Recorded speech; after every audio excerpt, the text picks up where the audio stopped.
It's another night here in the X Zone, and I am Rob McConnell. We're coming to you from our broadcast center and studios in Niagara, Ontario, Canada. Now, if you'd like to send us an email, it's very simple, xzone at xzoneradiotv.com. On all social media sites, Xzone Radio TV.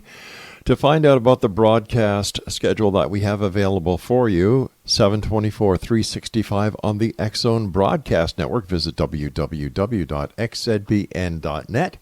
And for all of the programming on the X Zone TV channel, simply go to simultv.com. Before we get to my first guest tonight, I'd like to say hello to a good friend of mine who is in the hospital awaiting a triple bypass heart surgery. Marty McLean was the very first person who worked with us on the X Chronicles newspaper going back 30 years ago yesterday. Not only is Marty a great friend, I've known Marty all these years, but he is, he's just a great guy, and he has to be the first member of the X Zone Nation. Marty and I did a number of symposiums together, exhibitions together when the X Chronicles was getting on, and Marty was always around when needed, whether it was for the X Chronicles newspaper, the X Zone radio show, or the X Zone TV show. He had a heart attack. The doctors found out that he had to have triple bypass surgery. He is in a Hamilton hospital, and our thoughts and best wishes go to Marty for a speedy recovery, and our love goes to his wife Kirby, his daughter Sarah, and his mother Mary. Marty, get well soon, pal. We have to get things going over here. X Zone Nation, my guest this hour is M.K.Davis. Now, anyone who knows anything about Bigfoot, Sasquatch, Yeti, whatever you want to call this biped giant of the forest who is very elusive knows the name M.K.Davis. He developed an interest in the Patterson-Gimlin Bigfoot film while pursuing astrophotography. Now, astrophotography is the discipline of taking space photographs through a telescope. And MK owns two large telescopes that are outfitted for space photography. And let's get to MK. And first of all, MK, thanks very much for joining us tonight. Always a great pleasure talking to you. And what was it about the Patterson-Gimlin film that got you interested in Bigfoot? Well, I always tell people that I kind of backed into it, and it's sort of that way. Right. I saw a couple of frames from the film that were of such quality that it's rather astounding, and someone had filtered one of them, trying to boost the contrast, and I recognized what had been done because of my experience with astrophotography. So I began an inquiry. You can't get a good frame like that from a bad film that's fundamentally bad. So I knew there had to be a better version of the film out there somewhere, and I began an inquiry, and that inquiry has lasted until today, 25 plus years. And I've got some of the best images there are, and I was right on that. There were better versions of it, and when you get back for the master copy, the film is truly astounding. And I was able to put together, a filtered, stabilized version of the film. And 2 a.m. when I hit preview, my own jaw dropped at the quality of the film and what it showed on the film. And so the film's doing the talking, and that's what I endeavored to set out to do, and that's kind of what's happening. So let me ask you this, MK. In your opinion, is Bigfoot real? Well, there was at least one in 1967. There's other good films out there too. Just logic tells you that there must be more of them. So along the Bluff Creek area, it's still a very good place to go looking. So yes, I'll have to answer that categorically that they are real. All right, so based on your first answer, would it be safe to assume that you believe that the Patterson Bigfoot film is authentic? Yes, yeah, it's authentic. There's enough on it that you can say that the biomechanics agree with everyday life, and that it is an authentic film of something with all the correct biomechanics.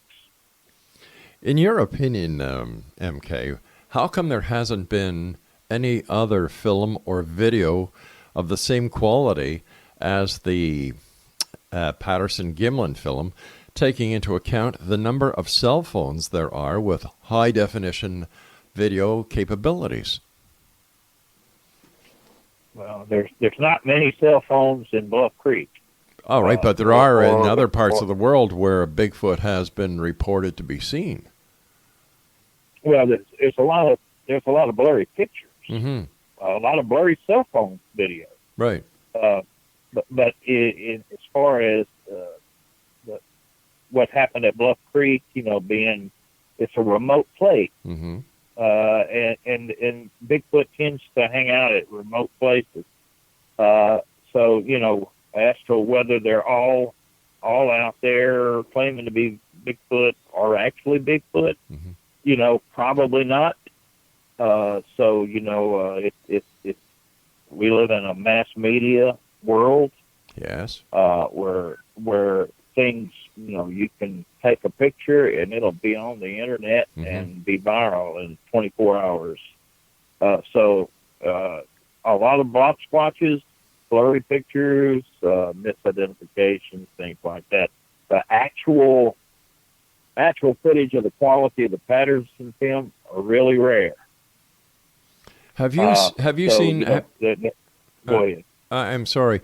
Have you seen other film or video that parallels the Patterson film? I don't know that it parallels it, but there's number one, and then there's number two and number three. The Paul Freeman footage is probably going to be number two.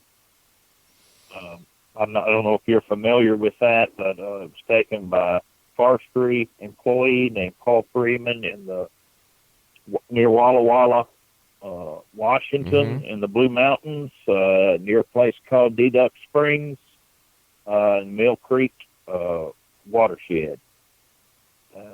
They didn't let anybody go back in there because it was a watershed, and they didn't want anybody messing up the water for the town of Walla Walla. So people were kept out. He could go in there. He took some footage that was pretty extraordinary. Do you consider yourself to be a Bigfoot researcher? I denied it for years, Rob. I guess I am, by definition. At some point in time, the film, once I had reached the point where I had improved the film to the point where you could make a pretty good judgment on it. And from that point on, the next question was, what is the nature of it? What am I looking at? Now that I know that it's not an authentic film. And so you began, kind of another stage of interest. So I guess at this point in time, I am a researcher, a Bigfoot researcher. Does the questionable credibility of Patterson come into play when it comes to the fact that, yes, the film is authentic, but the Bigfoot creature may not be an actual Bigfoot? Well, a lot of people, the film has had its detractors ever since it was first shown. It's skepticism is kind of a funny thing because it can save you or it can condemn you. You end up you can be imprisoned by it.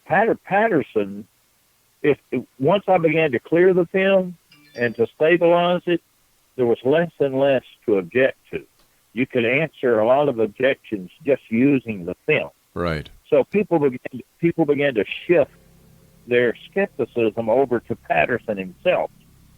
That he didn't pay his bills, he shady character, hung out with shady characters. All right, MK, we've got to take our break. Please stand by. Exonation, M.K.Davis is our special guest, and visit his blog at thedavisreport.wordpress.com. We'll be back on the other side of this commercial break as we continue here in the X Zone from our broadcast center and studios in Niagara, Ontario, Canada.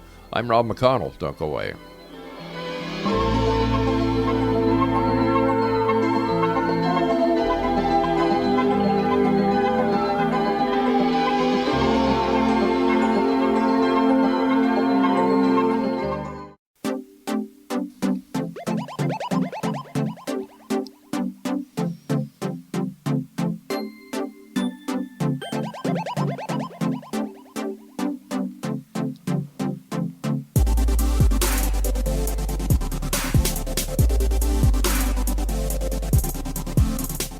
Welcome back, everyone. M.K.Davis is our special guest of this hour. We're talking about Bigfoot.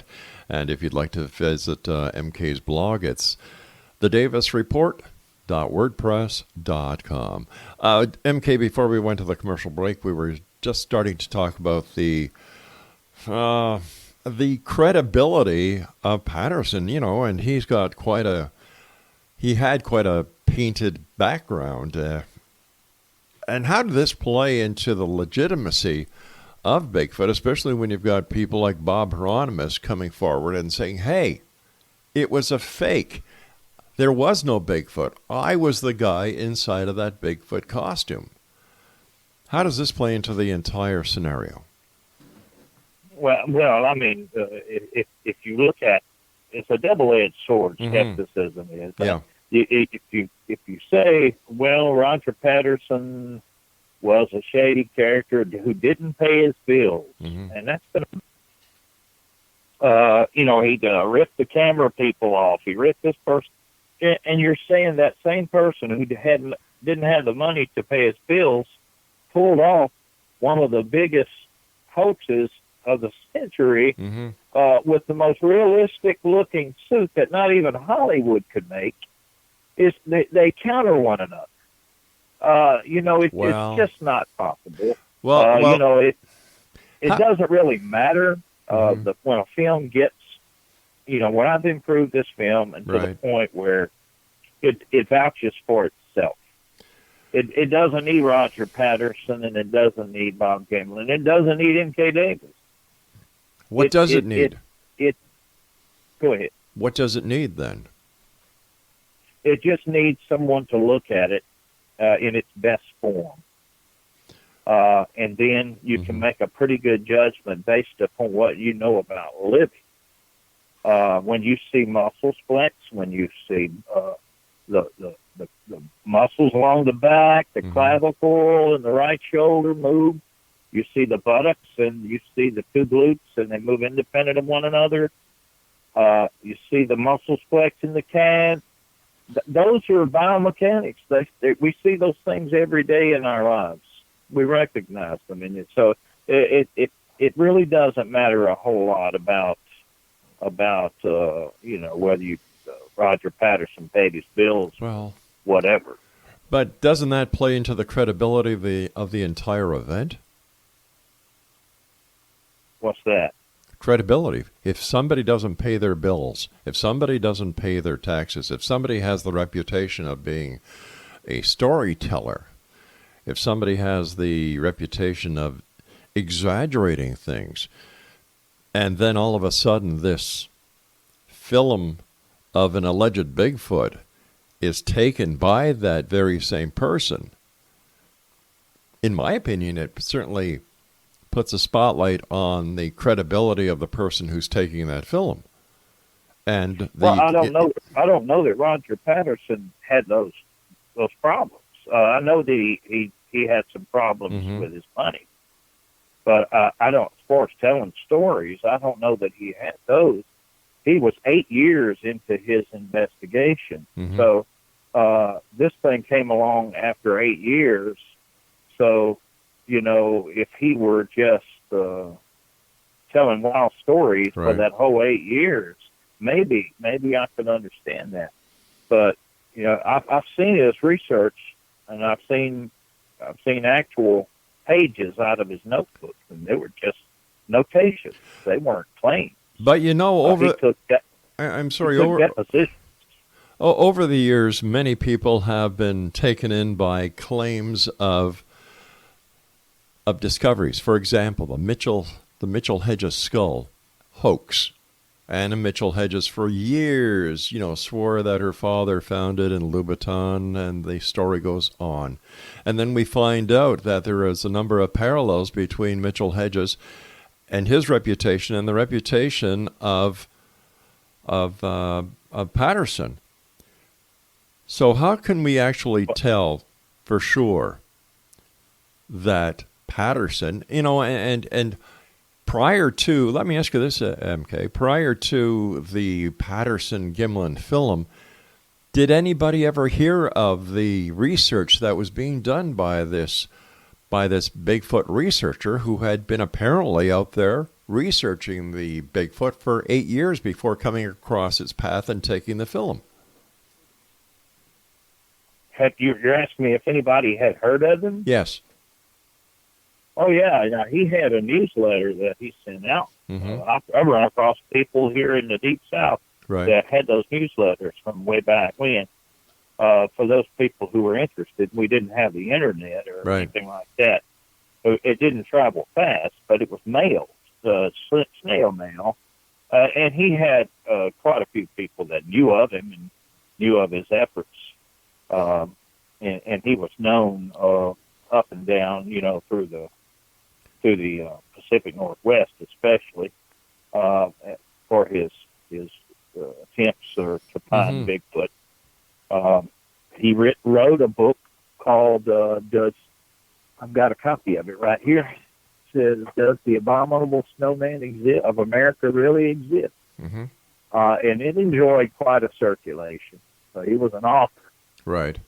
And so, yes, the answer is yes. People did know of his efforts, but he made no claims toward that he had found a Bigfoot, or it was all about his efforts to find one. Gotcha. Now, in 1967, how much airplay or how much media attention did his film receive once it was released? Well, I don't know what you would call released. It was shown live at the Museum of British Columbia, I believe it was, and it got mixed reviews. The reason why it got mixed reviews, in my opinion, is because they just didn't clean the film up or do anything to make it more stable. They just showed the raw film. Right. And it's hard to tell when it's shaking around violently all over the screen, what you're looking at. So people watched it a time or two, and they really didn't know. Some people dismissed it. Some people thought it was the greatest thing. But most were kind of in between, kind of mixed reviews. But he took it on the road to live showings of it.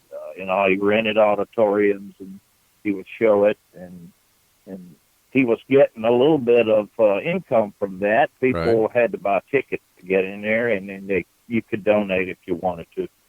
So this was his way of making a living, was by going to location and showing his film. I don't know how. He was making his living mostly by being an inventor. Oh, really? Plus he had some financial backing, but he invented several things. He invented a shaker that shook fruit out of trees. The orchards up there in Washington State. Right. Got a patent on it. Did pretty good with that. Nowadays, skeptics portray him as a complete and total bum, but he was anything but that. Everybody has their own way of doing things, and you leave your own tracks in the world. and that's the direction that he went. That he had a very inventive type of mind, mm-hmm. and when he saw a need, he'd try to fill it and get a patent on it. I interviewed Al Hodgson in Willow Creek, and he told me that Roger Patterson, at the time he met Roger Patterson, he had gotten a toy patent for kids. So, he had money coming in, and then he had some financial backers, too, as well. So I've got pictures of Roger. He had what you call cutting-edge ATV equipment, with tracks. Mm-hmm. It would be the equivalent of a side-by-side now. He had a big truck full of equipment, listening equipment, that type of thing. So, I talked to the guy whose dad rented him cameras up there in a photo house in Yakima, Washington. And he told me that Roger, his dad had rented Roger on the same day 2 cameras, not just one. One of them was a Bolex, and the other was a Kodak K100. All right, stand by, MK. You and I have to come back after this news break. And ExoNation, our guest this hour is M.K.Davis. His website is thedavisreport.wordpress.com. Bigfoot is the topic this hour. Are you a skeptic or are you a believer? Send me an email, exxon@exxonradiotv.com. And for all the programming that we have available for you, 724-365 on the Exxon Broadcast Network, visit www.xzbn.net. And for the Exxon TV channel on SimulTV, simultv.com. I'm Rob McConnell. This is the Exxon. M.K. Davis and I return after the news. Don't go away.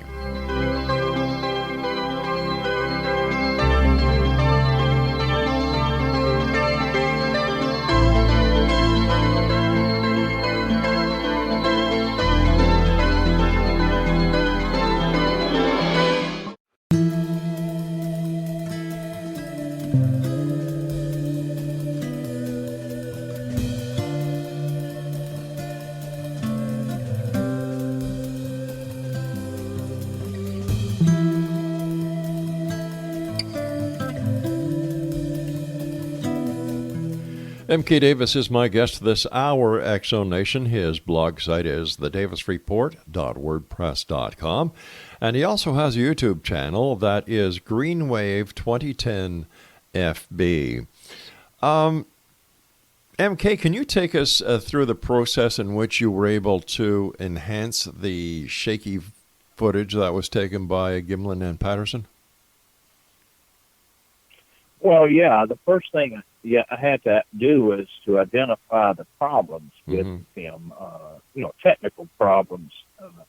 And almost any lens of any type, it's going to have certain things that are inherently wrong with the lens, and you don't really notice them, except that when you magnify its flaws, and then it becomes a problem. Mm-hmm. And so identifying those things was the first order of business. And so what I found to be the most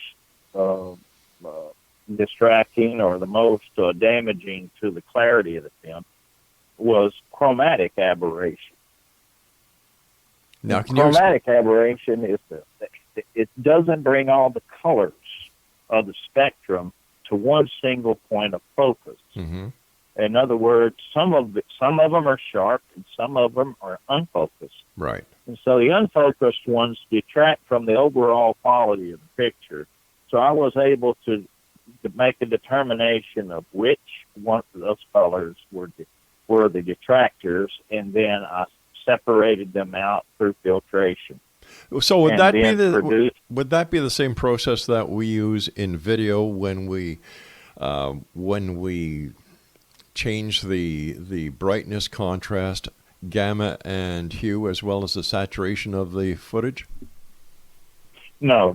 That when you do those things, You do it to all the colors. Mm-hmm. What I did was to eliminate those who were contributing to the overall unsharpness of the image. Okay, now did you take the 16 millimeter footage and convert it to video, or how did you do the process itself? I had someone who had a copy of the film photograph each frame. Wow.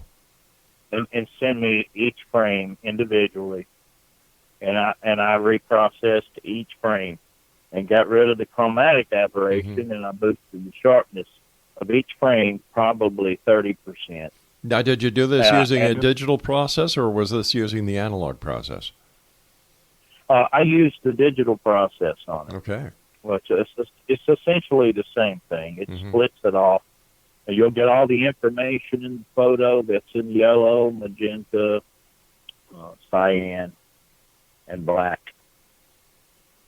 And I found the colors that were unsharp. I just deleted them. I reassembled the frames, stabilized them, and hit the preview button at 2 in the morning. And the rest is history. It's just so unbelievably clear. It caught me by surprise at how good it was. I hope you don't take what I'm going to say the wrong way, but is it possible that you added to the film by using this process, thereby making it look more real than it is? No, I actually took away from the film. I didn't add it. Okay, so when you remove the fuzzy colors, you're taking away. You're subtracting, not adding. It left the sharper layers behind, and I displayed them in black and white. So all I did was take the unsharp layers of color that were not properly focused by the lens and remove them. It's a process that's used every day in astrophotography. They do that all the time. It sharpens the image up.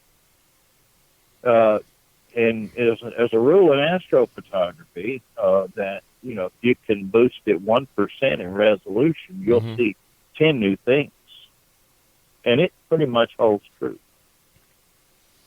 Okay, so you did this frame by frame, and how many frames did you do? I only did the first 2 walk sequences, which is over 500 frames. And how long did it take you in total to complete the process? Quite a while. I don't know the exact amount of time, but it was, I worked doggedly at it. Most of my work was at night where I wouldn't bother anyone. And when I ended up watching it for the first time, it was like in the wee hours, it's just me sitting alone at the computer, and I was just floored by how good it was because I had stabilized it, and I don't think the film had ever been stabilized up to that point. And when you talk about stabilization, which is half the ballgame, I mean, you don't have to follow the thing all over the screen. So, you bring it to center and hold it dead still, and it's like the camera is following it. And so that takes a load because your mind can't hardly process movement in more than one plane at a time. So you've got a movement in all types of planes of movement. Well, then you tend to just kind of blank out. You can't analyze with your mind if you're seeing all that movement. The background's moving, the creature's moving against the background, and the camera person is moving left to right. All of that has to be brought to center, and then you can tell a lot more about it. So you completed this film. I'm sure everyone who is interested in Bigfoot has seen it. And have you gone on any Bigfoot research expeditions yourself?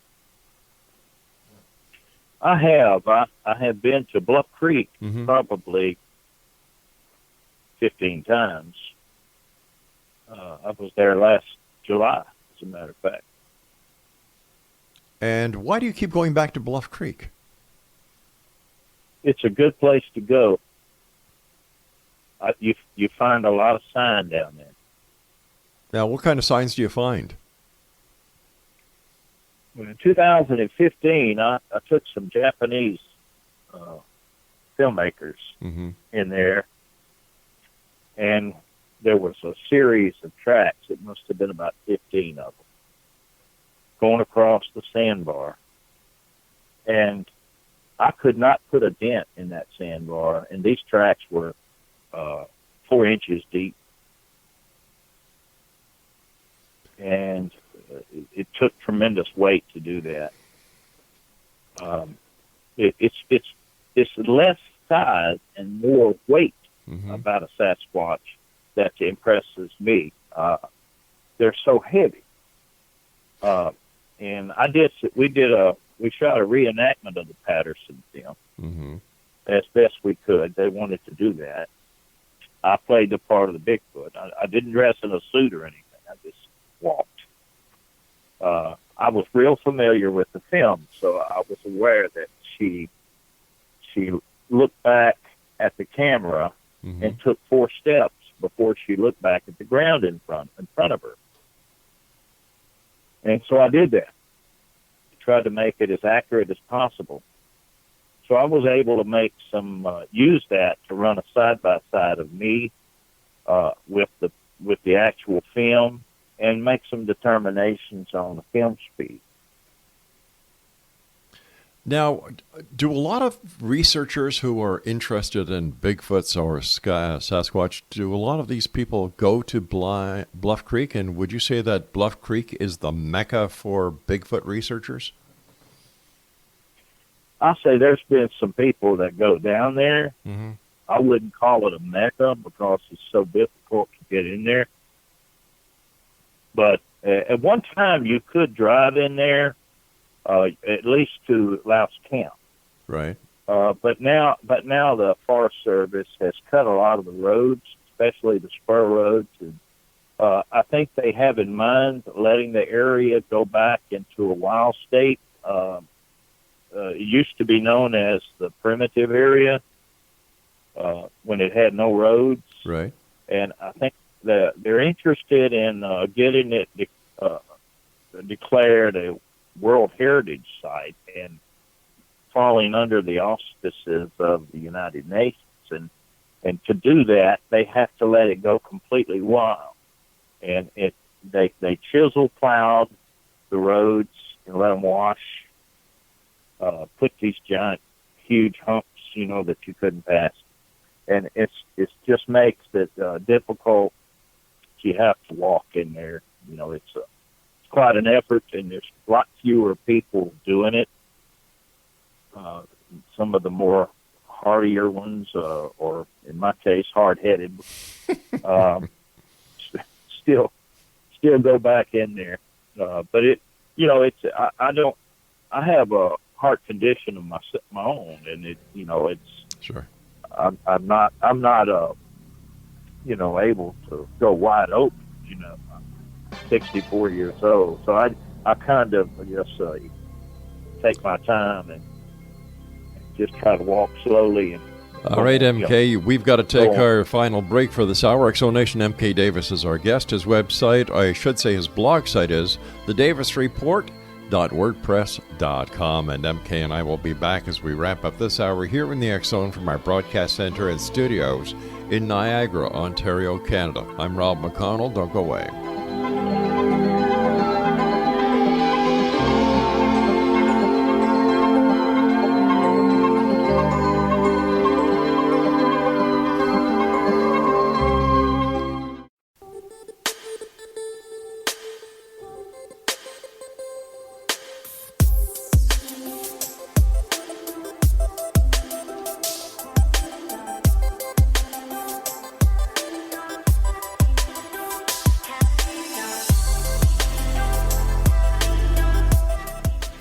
Exonation M.K.Davis is our guest. His blog spot, or his blog site, is thedavisreport.wordpress.com, and his YouTube channel is Greenwave 2010 FB. With the fact that there are a number of people who continue to go to the area of the Patterson, Gimlin film of the Bigfoot going back to the 60s, why would Bigfoot still stick around there if Bigfoot knows that there's going to be humans looking for him or her in that area?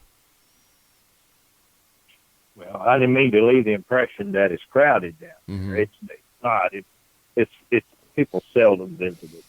Oh, okay. But they do on occasion visit it. But Bigfoot is not always there either. It has more to do with the salmon runs on the Klamath River. When the salmon runs occur, you begin to see signs. They walk down those creeks to the Klamath River Mm-hmm. to get fish, and you're more likely to encounter one during the salmon runs than any other time. So that would be twice a year. Because during the salmon run, the salmons are also being sought for by bears as well, aren't they? They are. The salmon's a tremendous source of protein. Mm-hmm. They walk those creeks. The Bluff Creek itself is too small to have a lot of salmon. It doesn't have salmon in it, but the Klamath River does, and the Bluff Creek runs into the Klamath. So they just kind of walk that creek, come out of the high country and walk that creek. And it'll be in October. It'll be in March. You can't get in there in March. No way. Because it's too much snow. You have to go into the high country and come over down into Bluff Creek, and it's just too much snow. Unless you have some kind of equipment that'll handle that, snowmobile or something. But in October, there's you can get in there then, mm-hmm. and your odds go way up of having an encounter or seeing signs. As a Bigfoot researcher and enthusiast, MK, why do you think that all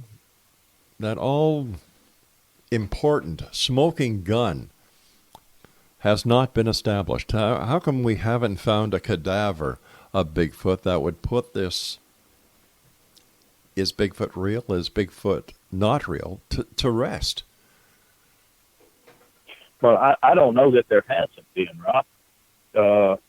You look at occasions mm-hmm. down through the years where people have come across bones, they've come across skulls. There was a skull that some Boy Scouts were on an expedition in California, and their mule kicked up a skull out of a big old mud hole. Mm-hmm. And they call it the minaret skull. You can look it up online. It was virtually a Bigfoot skull, and they took it. I think they took it to the Smithsonian, which it promptly disappeared. But was well documented before that occurred. So down in the basements of mm-hmm. some of these museums, there's been stuff that's been just not put on display, kept locked up, now, for whatever reason. Mm-hmm. Is that fact, or is that a conspiracy theory? Well, it's a fact in some. It can be proven in some cases. In other mm-hmm. cases, it's kind of a rumor. Right.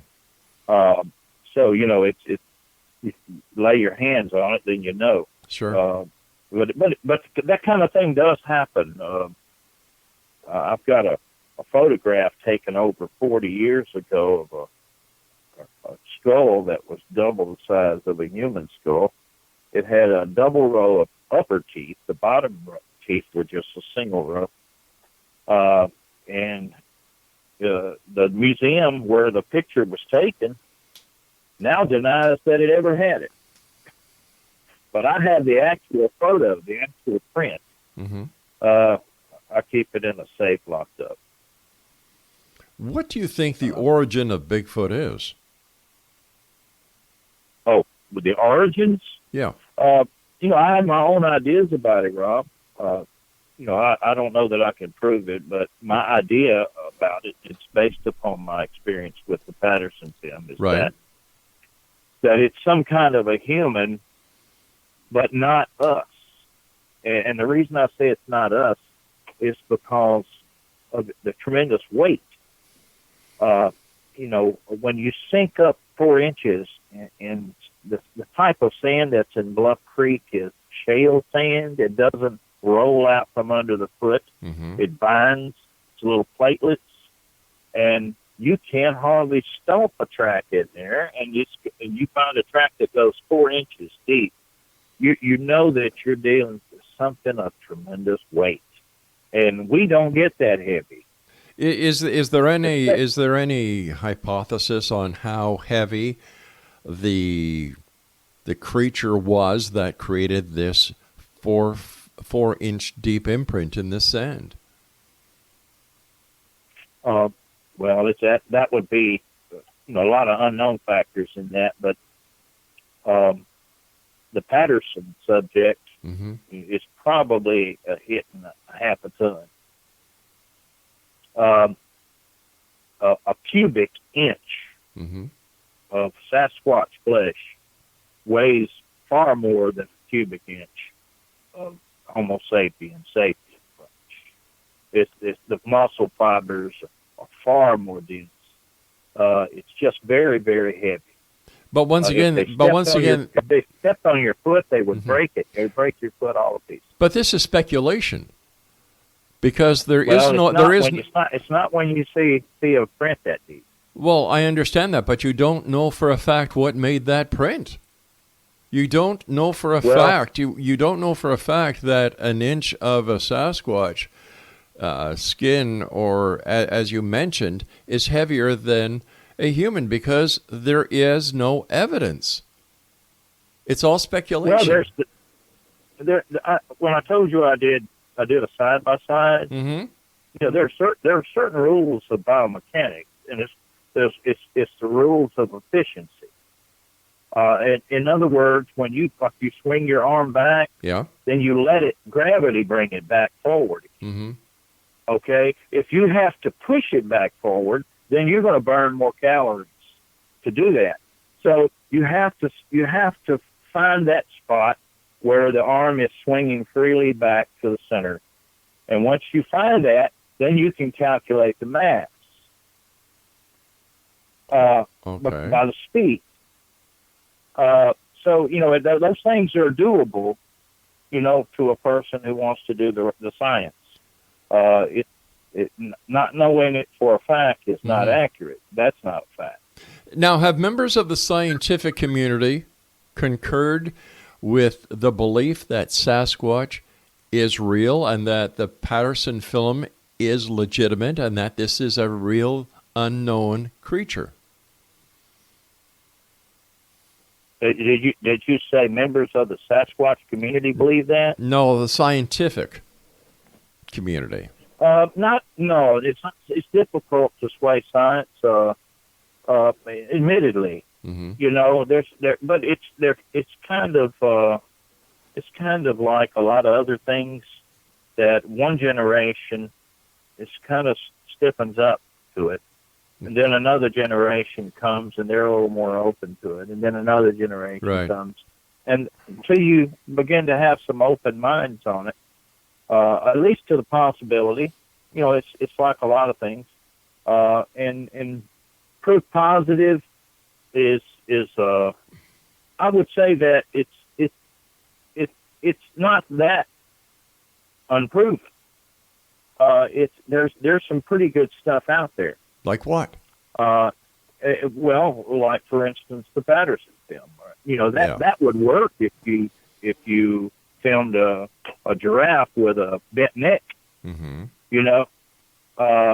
But we know giraffes are real, right? Everybody sees giraffes. I'm talking about anything. If you film something never been seen before, it's the fact that the subject matter has the bar a little higher. People are a little afraid that of something out there that's not still living. They don't have any problem with you pulling bones out of the ground and declaring it to be home of this or home of that. Right. But if it's still on the hoof, so to speak, they become a little hard. It's harder, and so my hope is that somebody will take another film. Sure. And that's why the Bluff Creek area is a good place to go just to try that. All right, MK, I want to thank you so much for joining us tonight. And Exo Nation, if you'd like to find out more about M.K.Davis and his work into the Patterson-Gimlin film, visit his blog site, thedavisreport.wordpress.com. I'm Rob McConnell. This is the X Zone. Now, whether you're a skeptic or a believer, do you believe in Bigfoot? Is the Patterson-Gimlin film real? Send me your email. Send me your comments, xzone@xzoneradiotv.com. I'll be back on the other side of the commercial break with the news at 6.5 minutes past the top of the hour as we continue here in the X Zone from our broadcast center and studios in Niagara, Ontario, Canada. I'm Rob McConnell. Don't go away.